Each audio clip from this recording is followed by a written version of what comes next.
कर्मण्येवाधिकारस्ते मा फलेषु कदाचन मा कर्मफलहेतुर्भूः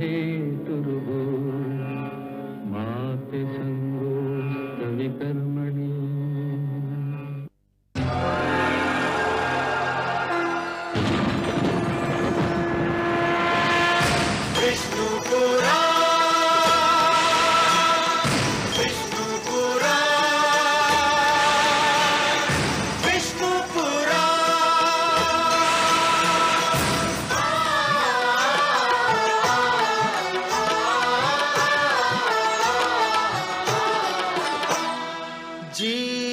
ज्ञान ब्रह्म ज्ञान अथ श्री विष्णु पुराण।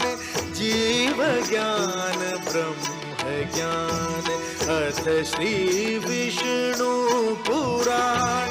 ओम की कथा महान, ओम की कथा महान। जय श्री विष्णु पुराण, विष्णु पुराण, विष्णु पुराण, विष्णु पुराण।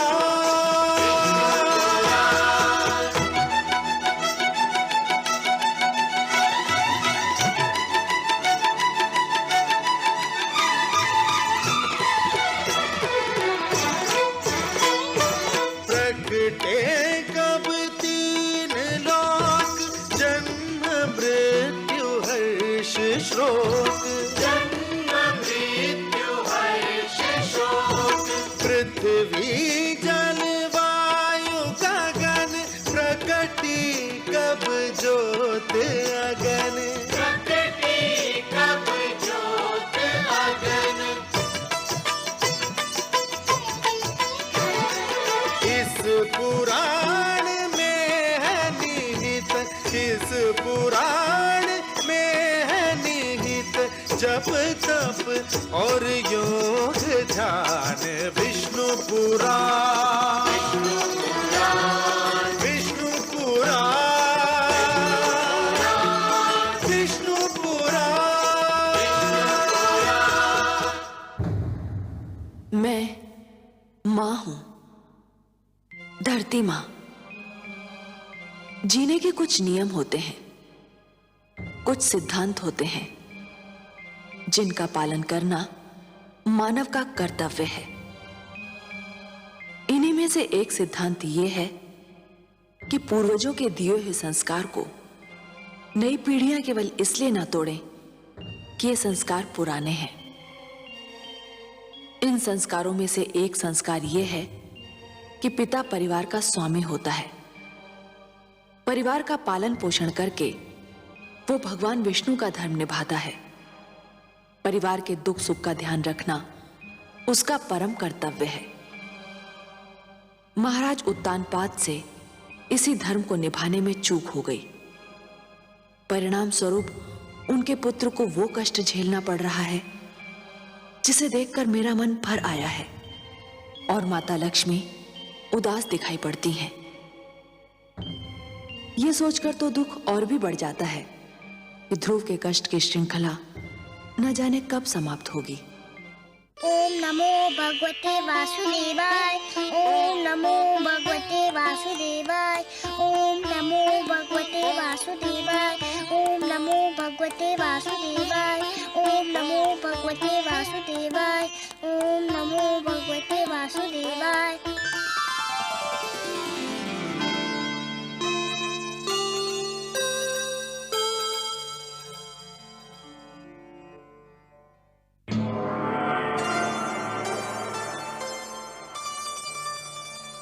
प्रणाम देवी। प्रणाम। हमारे अहोभाग्य कि विष्णु भार्या ने शिवलोक में पधारकर उसे पावन कर दिया। विराजिए। लेकिन देवी, यदि आप मेरे पति भोलेनाथ के दर्शन के लिए पधारी हैं, तो वो इस समय काशी में विराजमान है। मैं आपसे मिलने आई हूँ। तब तो मैं अपने भाग्य पर जितना गर्व करूं उतना कम है देवी। मेरी समझ में नहीं आता मैं इतने महान अतिथि का सत्कार किस प्रकार करूं। ये तो आपकी महानता है जो मुझे इतना सम्मान दे रही हैं। किंतु सत्य तो ये है कि आज मैं शिवलोक में अतिथि नहीं, याचक बनकर आई हूँ। एक विनती लेकर उपस्थित हुई हूँ। विनती? कैसी बातें कर रही हैं देवी? आदेश दीजिए, आज्ञा दीजिए। संपूर्ण संसार जानता है शिव के हृदय में विष्णु वास करते हैं। परंतु देवी, आपको चिंताग्रस्त देखकर मुझे आश्चर्य हो रहा है। मन में चिंता बैठी हो तो मुख दर्पण में उसकी छाया आ ही जाती है। जब कोई माँ अपने पुत्र के लिए चिंता करती है तब वो छिपाई नहीं छिपती। माँ, पुत्र? मैं कुछ समझी नहीं देवी। आप किस माँ और किस पुत्र की बात कर रही हैं? मैं अपने पुत्र की बात कर रही हूँ शिव भार्या। आपका पुत्र? ये कैसी पहेली बुझा रही हैं देवी? कोई पहेली नहीं है देवी। आप तो जानती हैं ना, मानव लोक के एक छोटे से बालक ध्रुव ने भगवान विष्णु से मिलने की ठान ली है और इसके लिए वो कोई भी कष्ट उठाने के लिए तैयार हो गया है। जानती हूँ देवी, लेकिन वो आपका पुत्र तो नहीं है। अवश्य नहीं है, पर मैं उसे अपना पुत्र मान चुकी हूँ। उसने भी मुझे माँ कहा है। देवी, यदि मेरे योग्य कोई सेवा हो तो आपकी आज्ञा सिर माथे पर। आदेश दीजिए। नन्हा ध्रुव घने वन में घोर तपस्या कर रहा है। उस वन में भयानक पशु हैं। मुझे भय है मेरे ध्रुव पे कोई संकट ना आ जाए। देवी, वनराज आपके वाहन हैं, उन पर आपका अधिकार है। मेरे ध्रुव पे कोई संकट ना आए, यही प्रार्थना लेकर मैं आपके पास आई हूँ। बस इतनी सी बात देवी।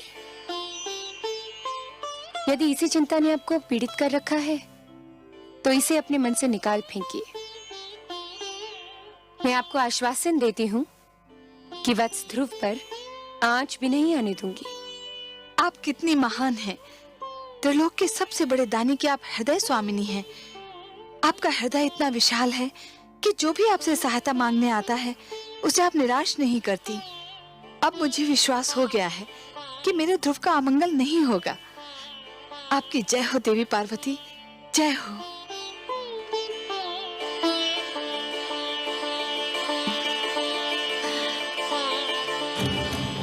भगवते वासुदेवाय। ओम नमो भगवते वासुदेवाय। ओम नमो भगवते वासुदेवाय। ओम नमो भगवते वासुदेवाय। ओम नमो भगवते वासुदेवाय। ओम नमो भगवते वासुदेवाय। ओम नमो भगवते वासुदेवाय। ओम नमो भगवते वासुदेवाय। ओम नमो भगवते वासुदेवाय। ओम नमो भगवते वासुदेवाय। ओम नमो भगवते वासुदेवाय। ओम नमो भगवते वासुदेवाय। ओम नमो भगवते वासुदेवाय। ओम नमो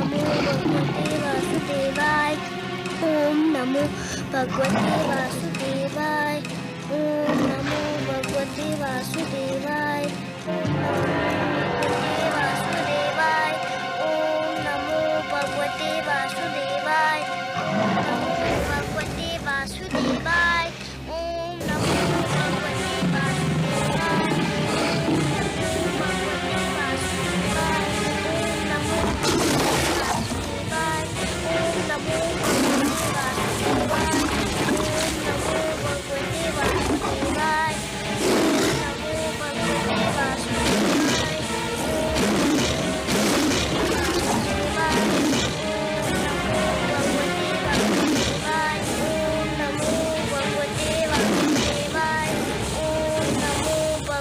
वासुदेवाय। ओम नमो भगवते वासुदेवाय। ओम नमो भगवते धन्य हो पुत्र, वासुदेवाय। धन्य है तुम्हारी ये तपस्या, तुम्हारा ये विश्वास, तुम्हारा ये दृढ़ निश्चय। पुत्र, तुम्हारी ऐसी तपस्या से तो बड़े बड़े ऋषि मुनि भी सीख लेंगे। तुम्हारा सदैव कल्याण हो, यही मेरा आशीर्वाद है। तुम्हें सदैव सफलता मिले पुत्र, यही मेरी कामना है।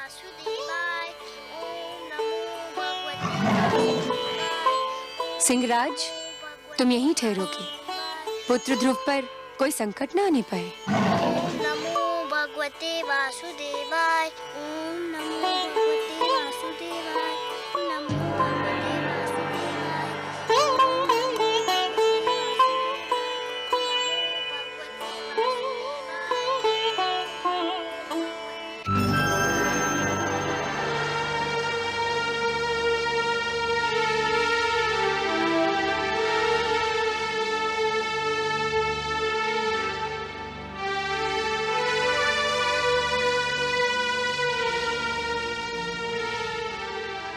आइए देवी, पधारिए। कहिए कैसा रहा आपका ध्रुव अभियान? आपकी कृपा से भोलेनाथ, ध्रुव को कोई हानि नहीं पहुंची। वो बाल बाल बच गया। मैं सही समय पर वहां पहुंच गई थी। परंतु देव, मेरे आश्चर्य की सीमा ही नहीं रही ये देखकर कि बालक ध्रुव ने इतना सब कुछ हो जाने के पश्चात भी आंख तक नहीं खोली, जैसे कि उसे ज्ञान ही न हो कि वो किन संकटों में घिरा हुआ है। वातावरण से अनजान वो बालक आंखें मूंदे दृढ़ संकल्प के साथ मंत्र जाप करता रहा। इसमें आश्चर्य की क्या बात है देवी? ध्रुव का तो अर्थ ही होता है अटल और दृढ़ निश्चय। जो अटल है वो ध्रुव है, जिसे कोई अपने स्थान से डिगा नहीं सकता, वही ध्रुव है। कितने भाग्यशाली होंगे वो माता पिता देव जिनका वो पुत्र है। देवी, भाग्य की परिभाषा सभी अपने अपने ढंग से और अपनी अपनी स्थिति के अनुसार करते हैं। बालक ध्रुव के माता पिता अवश्य भाग्यशाली हैं, किंतु यह सत्य अभी तक उन पर विदित नहीं हुआ है। वे स्वयं को इसलिए अभागे समझ रहे हैं क्योंकि उनका पुत्र उनकी आंखों का तारा उनकी आंखों से ओझल हो गया है। तनिक देखिए तो क्या दशा हो रही है उन बेचारों की।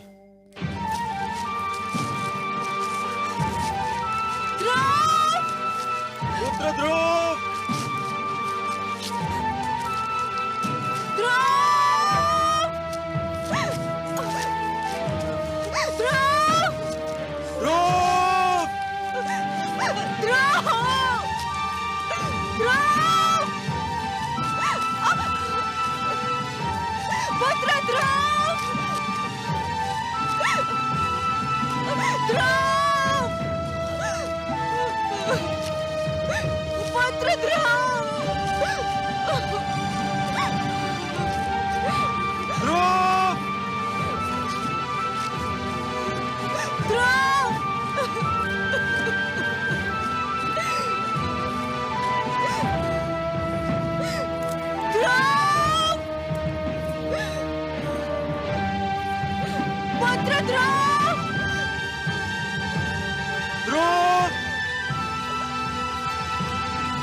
नहीं नहीं, हे जल, हम प्यास से तड़प रहे हैं, परंतु हम तुझसे अपनी प्यास कैसे बुझाएं?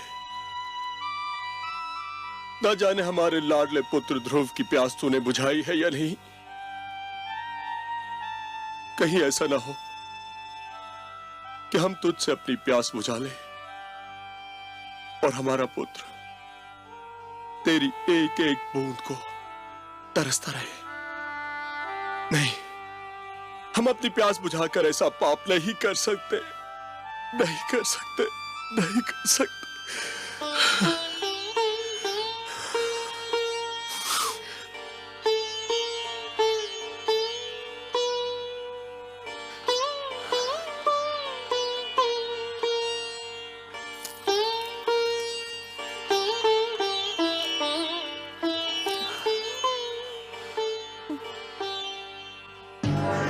नारायण नारायण। देव ऋषि, आप महारानी सुनीति, लगता है हमारे भाग्य जाग गए। आपके दर्शन करके तो हम धन्य हो गए। न जाने कब से हमारी आंखें आपके दर्शनों की प्यासी थी। आंखों की प्यास यदि बुझ गई हो तो अब आप जल से अपनी प्यास बुझाएं। जल ग्रहण कीजिए राजन, आप भी, और महारानी सुनीति आप भी। कैसे ग्रहण करें? जब से हमारा पुत्र राजमहल छोड़ के गया है, भूख प्यास सब मिट गई हमारी। न जाने कहाँ होगा, कैसा होगा, उसे ढूंढ ढूंढ के थक गए हम। राजभवन का पाला हुआ न जाने किन मार्गों में ठोकरे खा रहा होगा वो। आपका पुत्र भगवान विष्णु की खोज में निकला है। जो भगवान की खोज में निकलते हैं, जिनके मन में वो रम जाते हैं, उन्हें भगवान अपनी अनुकंपा की छत्र छाया में ले लेते हैं। संसार की कोई भी विपदा उन्हें छू भी नहीं सकती। हमारा पुत्र कहाँ है इस समय? मैं ये तो नहीं बता सकता देवी, परंतु इतना अवश्य कह सकता हूं, वह जहां भी है सुरक्षित है। क्या हम उसे मिल सकते हैं देवऋषि? ये भी संभव नहीं है, क्योंकि ध्रुव भगवान विष्णु के अतिरिक्त किसी से मिलना नहीं चाहता। फिर आप उससे कैसे मिल सकते हैं? हे देवर्षि, क्या हम उसकी एक झलक भी नहीं देख सकते? नहीं देवी, यह भी संभव नहीं है। क्यों संभव नहीं? इसलिए क्योंकि उसे स्वयं भगवान विष्णु की एक झलक देखने की धुन है, इसलिए आप उसे देख न पाएंगी। मेरा परामर्श मानेंगे राजन? आज्ञा दे प्रभु। आप अपनी राजधानी लौट जाइए। यह संभव नहीं है देवऋषि। मैं प्रण कर कर निकला था कि लौटूंगा तो ध्रुव को साथ लेकर, नहीं तो मैं भी नहीं लौटूंगा। नारायण नारायण।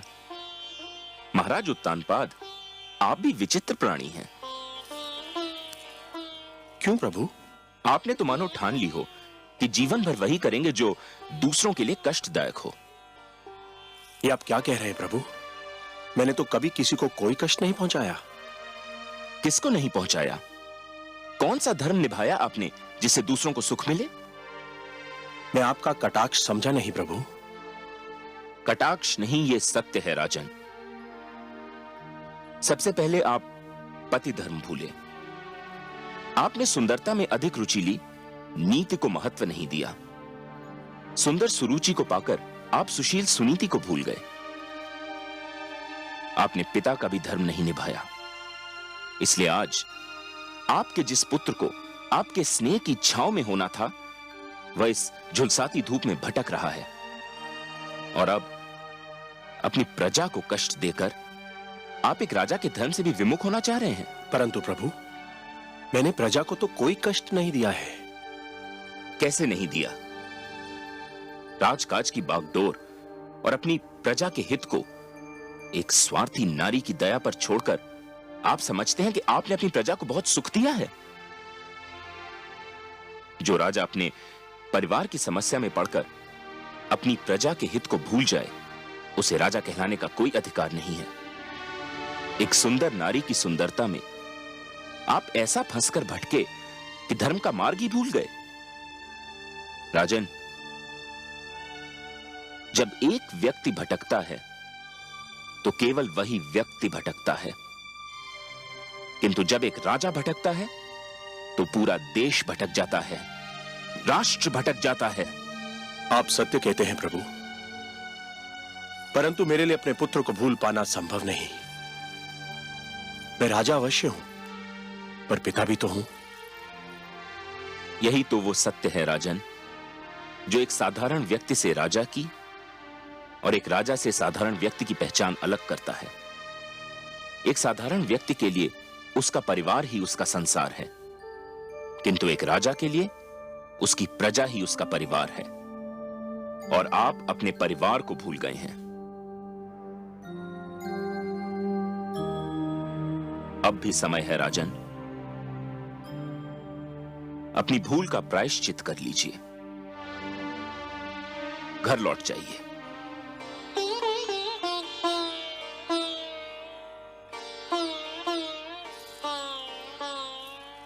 देवर्षि, आप तो मेरे पूज्य पितामह हैं, सृष्टि के सबसे महान पथ प्रदर्शक हैं। आपने तो सदैव ही भटकों को मार्ग दिखाया है। आपने मुझे भी धर्म का मार्ग दिखाया है। मुझे मेरी भूल बताकर आपने बड़ा उपकार किया है। प्रणाम है आपको, बारंबार प्रणाम है। आपकी आज्ञा शरोधार्य करके मैं अपने परिवार, अपनी प्रजा के पास वापस लौटता हूं।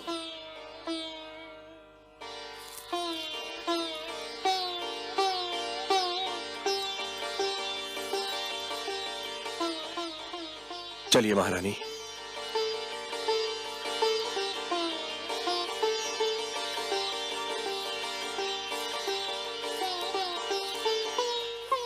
चलो, माता पिता को तो सद्बुद्धि मिल गई,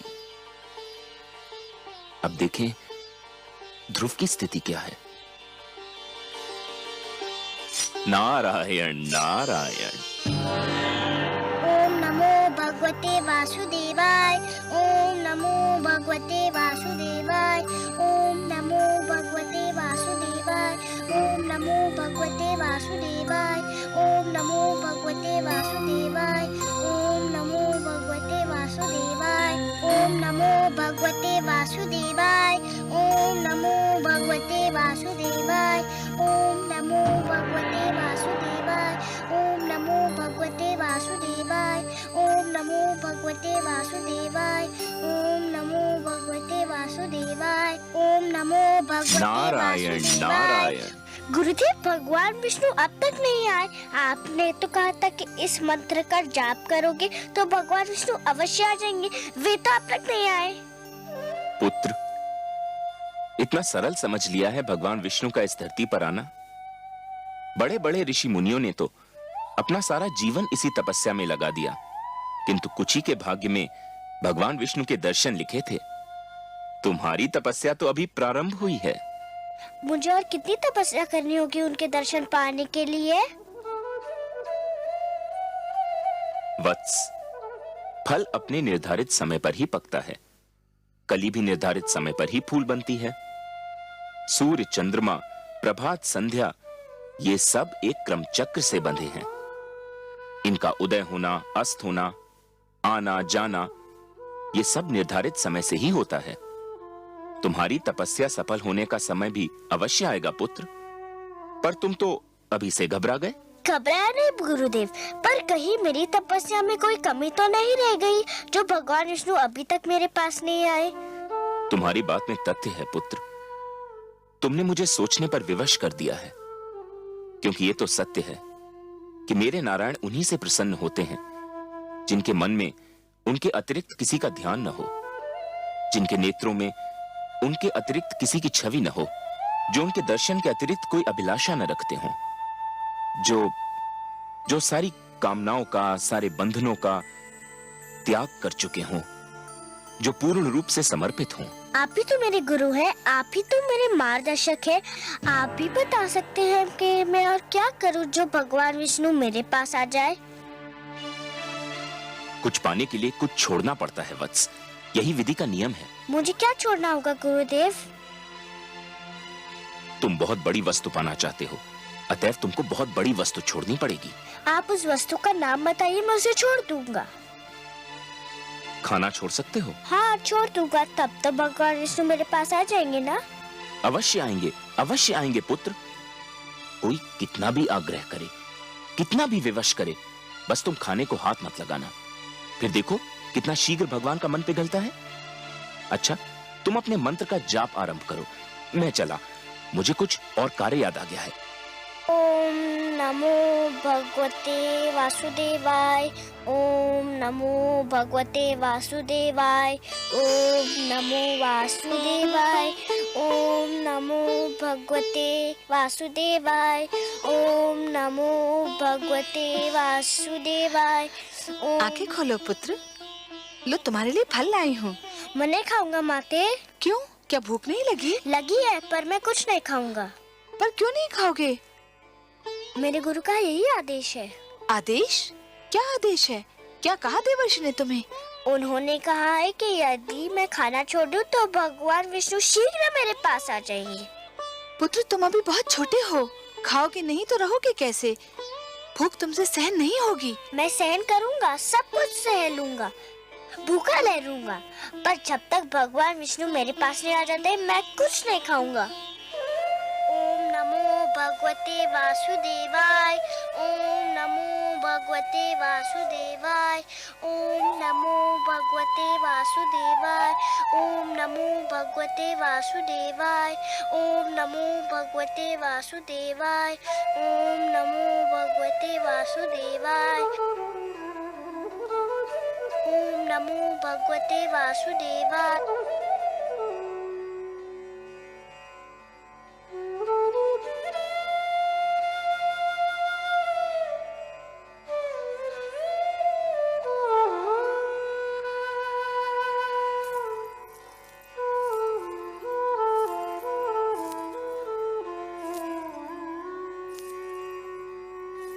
आपका मुख आपके मन का दर्पण है देवी।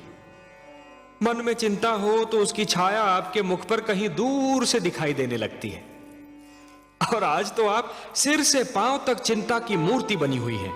सब कुशल तो है? कुशल कहाँ कमल नयन, देवर्षि नारद को न जाने समस्याएं खड़ी करके क्या आनंद आता है। एक और नई समस्या खड़ी कर दी उन्होंने। अब कौन सा नया पुष्प खिलाया उन्होंने? पहले तो उसे वन में तपस्या करने के लिए छोड़ दिया। मुझे यही चिंता क्या कम थी कि वन के पशुओं से उसकी रक्षा कैसे होगी। और अब उन्होंने ध्रुव को आदेश दिया है कि आहार भी त्याग दे। देवर्षि ध्रुव के गुरु हैं। गुरु की आज्ञा का पालन करना शिष्य का कर्तव्य होता है। गुरु तो भगवान से भी बड़ा होता है। इसका अर्थ ये हुआ कि आप भी देवर्षि से सहमत हैं? वो तो नन्हा सा बालक है, तनिक सोचिए तो, आहार त्यागने से उसकी क्या दशा हो जाएगी। क्षमा कीजिए प्रभु, संभवतः आपको भी उसकी पीड़ा पर दया नहीं आ रही। ये आप नहीं बोल रही हैं देवी, ये आपके भीतर समाई हुई एक नारी, एक माँ बोल रही है। यही समझ लीजिए करुणा सिंधु, पर मुझसे उसकी दशा देखी नहीं जाती। दया कीजिए उस पर, दया कीजिए मुझ पर। मुझे आपसे सहानुभूति है देवी, पर मुझे खेद है, मैं पक्षपात नहीं कर सकता। पक्षपात? कैसा पक्षपात प्रभु? धरती पर मनुष्य लोक में मेरे अगणित भक्त हैं। माना कि ध्रुव सर्वस्व त्याग कर मेरा दर्शनाभिलाषी है देवी, परंतु जो मेरे साधारण भक्त हैं उनका भी तो मुझ पर अधिकार है। आप तो जानती हैं देवी कि जो भी सच्चे मन से मुझे पुकारे मैं उसी का हो जाता हूं। तो फिर यह कैसे संभव है देवी कि मैं अपने असंख्य भक्तों को भूलकर केवल एक बालक को कृतार्थ करूं? देवी, सूर्य अपना प्रकाश बांटते समय राजा के महल और दीन की कुटिया में अंतर नहीं करता। वर्षा का बादल मधुवन पर बरसता है तो मरुस्थल की प्यास भी बुझाता है। तो फिर यह कैसे संभव है देवी कि मैं अपने भक्तों में पक्षपात करूं? हे महादेवी, ये मत भूलिए कि ईश्वर भी ईश्वरत्व के नियम से बंधा है, और ईश्वरत्व का नियम है समानता। मेरी दृष्टि में समस्त मानव जाति समान है। मैं धरती पर जा अवश्य सकता हूं देवी, किंतु समस्त मानव समूह के कल्याण के लिए, केवल किसी एक के कल्याण के लिए नहीं। चाहे मेरा ध्रुव भूख प्यास से दम ही क्यों न तोड़ दे। मैं आपसे पहले भी कह चुका हूं देवी कि मैं विधाता के कार्यों में हस्तक्षेप नहीं कर सकता। मुझे आपसे सहानुभूति है, परंतु यदि विधाता ने उसके भाग्य में यही लिख दिया हो तो फिर यही होकर रहेगा।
गंधर्व मलय केतु, ये नन्हा सा बालक अकेले इस भयानक वन में क्या कर रहा है?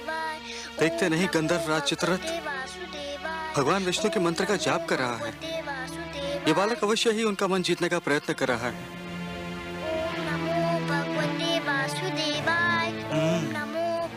ये तो चिंता का विषय है गंधर्वराज। है तो सही, कहीं इसकी तपस्या हमारे स्वर्ग के स्वामी के लिए कोई संकट ना खड़ा कर दे। तब तो हमें तुरंत देवराज इंद्र को सूचित करना चाहिए। चलो, कहीं देरी ना हो जाए। भगवते वासुदेवाय, ओम नमो भगवते वासुदेवाय, ओम नमो भगवते वासुदेवाय।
देवराज, देवराज, देवराज, देवराज! क्या बात है गंधर्वराज चित्ररथ? क्या हुआ गंधर्व मलय केतु? तुम दोनों इतने घबराए हुए क्यों लग रहे हो? क्या कहीं कोई अनर्थ हो गया? अनर्थ हुआ तो नहीं देवराज, पर हो अवश्य सकता है। स्वर्ग पर संकट की छाया है। क्या कह रहे हो? तुम तो लगता है अपना मस्तिष्क ही खो बैठे हो। तुम बताओ मलय केतु, क्या बात है? हम दोनों एक वन से जा रहे थे कि हमें एक छोटा सा बालक भगवान विष्णु की तपस्या में मग्न दिखाई दिया। तो क्या हुआ? उसके सामने फलों से भरी थाली रखी हुई थी। सारे फल सूख चुके थे। इसका अर्थ यह हुआ कि उसने आहार भी त्याग दिया है। बड़ी कठिन तपस्या लग रही थी उसकी। एक बालक क्या और उसकी तपस्या क्या गंधर्वराज? हमें इससे क्या भय? हमारे मन में उसे तपस्या करते देखकर ये भय समा गया कि कहीं वो भगवान विष्णु से इंद्रासन ना मांग ले। मेरा आसन? ये क्या कह रहे हो? गंधर्व मलय केतु सत्य कह रहे हैं देवराज। धरती लोक के वासियों की दृष्टि सदैव इंद्रासन पर लगी रहती है। इंद्रासन इतना महान है कि हर कोई उसे लेना चाहता है। स्वर्ग को कौन नहीं जीतना चाहता देवराज? तुम दोनों ने तो मुझे चिंता में डाल दिया। नारायण नारायण।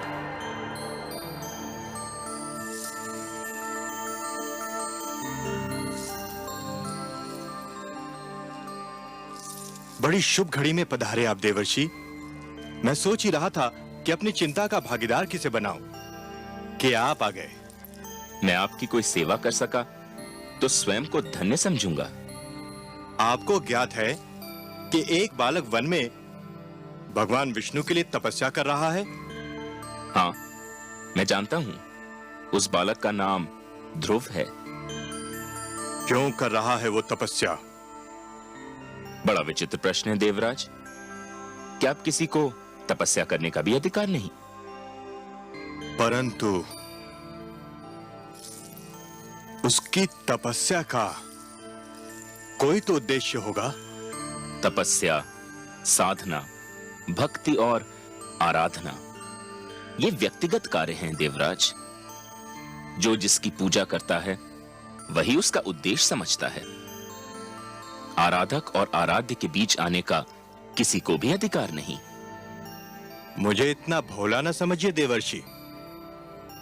धरती के वासी स्वार्थ के बिना ईश्वर की पूजा भी नहीं करते। इस बालक का भी अवश्य ही कोई स्वार्थ है। मानता हूं देवराज, आप सत्य कह रहे हैं, किंतु ध्रुव के विषय में कहना उचित न होगा। क्यों? मानव लोक के वासियों के मन में साधारणतया दो ही प्रलोभन होते हैं। या तो उन्हें सत्ता का लोभ होता है या फिर धन का। ध्रुव महाराज उत्तानपाद का ज्येष्ठ पुत्र है, सो उसे सत्ता का क्या लोभ होगा? सत्ता तो आज नहीं तो कल उसके हाथों में आनी ही है। और आप तो जानते ही हैं देवराज कि धरती पर जिसके हाथों में सत्ता होती है उसके चरणों में धन का ढेर लग जाता है। सो ध्रुव को धन का भी लोभ नहीं हो सकता। हमारे गंधर्व तो कुछ और ही सोचते हैं। क्या सोचते हैं आपके गंधर्व? इनका विचार है और हमारे विचार में इनका विचार कुछ अनुचित भी नहीं कि ध्रुव भगवान विष्णु से वरदान में हमारा सिंहासन मांगने वाला है। नारायण नारायण। देवराज, धरती पर कई बार प्रलय आई और फिर सृष्टि की रचना भी हुई। युग बदले, शताब्दियां बदली, कल्प बदले, मनवंतर बदले, पर नहीं बदले तो आप। उधर क्षण भर को किसी ने साधना में आग क्या बंद कर ली, इधर आपका सिंहासन डोल गया। विश्वास कीजिए देवराज, ध्रुव का ऐसा कोई उद्देश्य नहीं है। आप जानते हैं देवर्षि की इंद्रासन पर सबकी आंखें लगी रहती हैं। पहले भी कई बार कई लोग इसे हथियाने का प्रयास कर चुके हैं। मुझे यही चिंता है। आपको चिंतित रहने का इतना अभ्यास हो चुका है देवराज कि यदि आप चिंतित न लगें तो अधूरे से लगते हैं। ध्रुव की दृष्टि में इंद्रासन तुच्छ है। उसकी दृष्टि तो कहीं और ऊंचाई पर लगी हुई है। परंतु आप चाहते क्या हैं देवराज? मैं चाहता हूं कि उसकी तपस्या में बाधा पड़ जाए, उसकी साधना टूट जाए। आप अपनी इच्छा के स्वामी हैं देवराज, किंतु इतना जान लीजिए कि ध्रुव के मन में जो सूर्य उदय हो चुका है उसे विरोध की कोई भी घटा ढांप नहीं सकती। उसके जीवन में जिस सुगंध ने जन्म ले लिया है उसे कोई भी दीवार रोक नहीं सकती। मैं रोकूंगा उसे, आप देखते जाइए। अवश्य दिखाइए।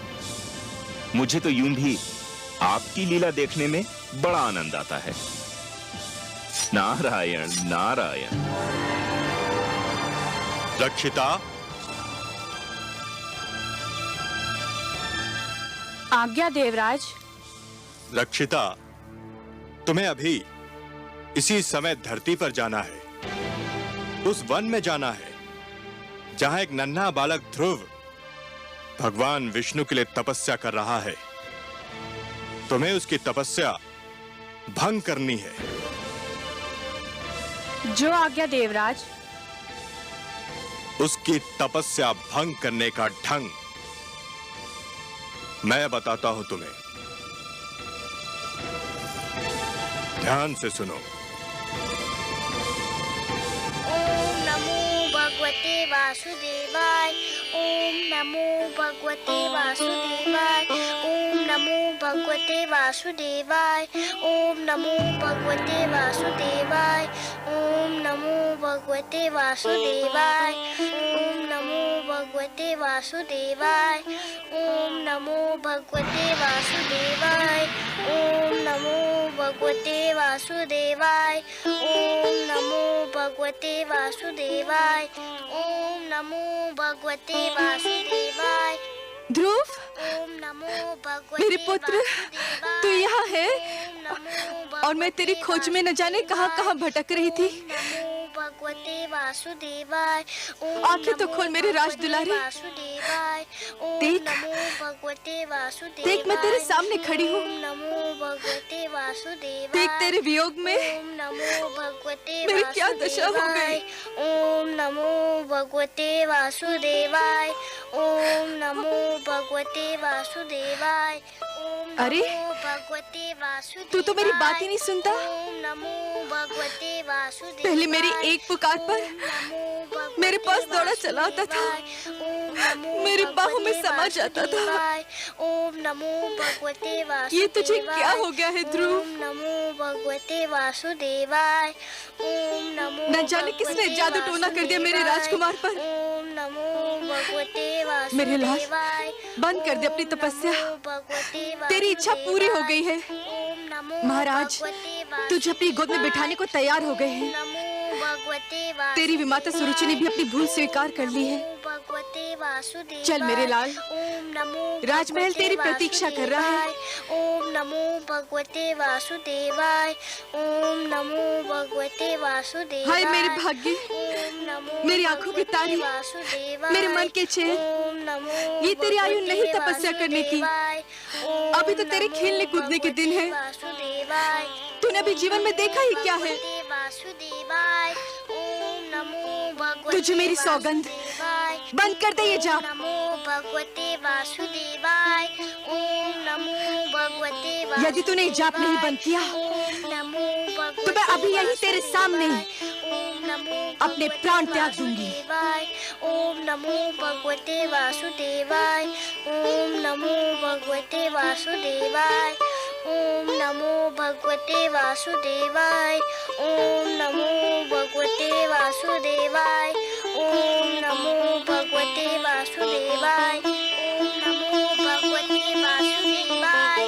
ओम नमो भगवते वासुदेवाय। ओम नमो भगवते वासुदेवाय। ओम नमो भगवते वासुदेवाय। ओम नमो भगवते वासुदेवाय। ओम नमो भगवते वासुदेवाय। ओम नमो भगवते वासुदेवाय।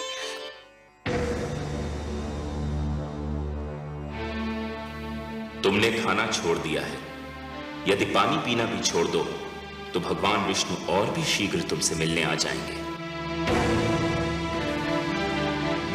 ओम नमो भगवते वासुदेवाय। ओम नमो भगवते वासुदेवाय।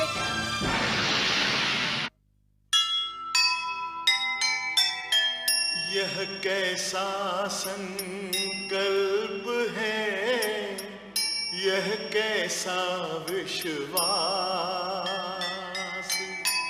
सब संकट सहती गई, प्रभु दर्शन की आस।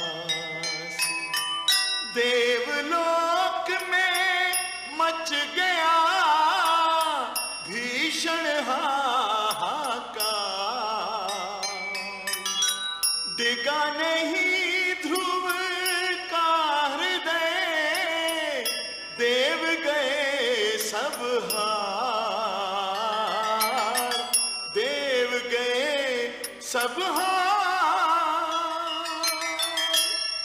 विष्णुपुरा, विष्णुपुरा, विष्णुपुरा। प्रगटे कब तीन लोक, जन्म मृत्यु हर्ष शोक। पृथ्वी जल वायु गगन, प्रगटे कब ज्योत अगन। इस पुराण में है निहित जप तप और योग ध्यान।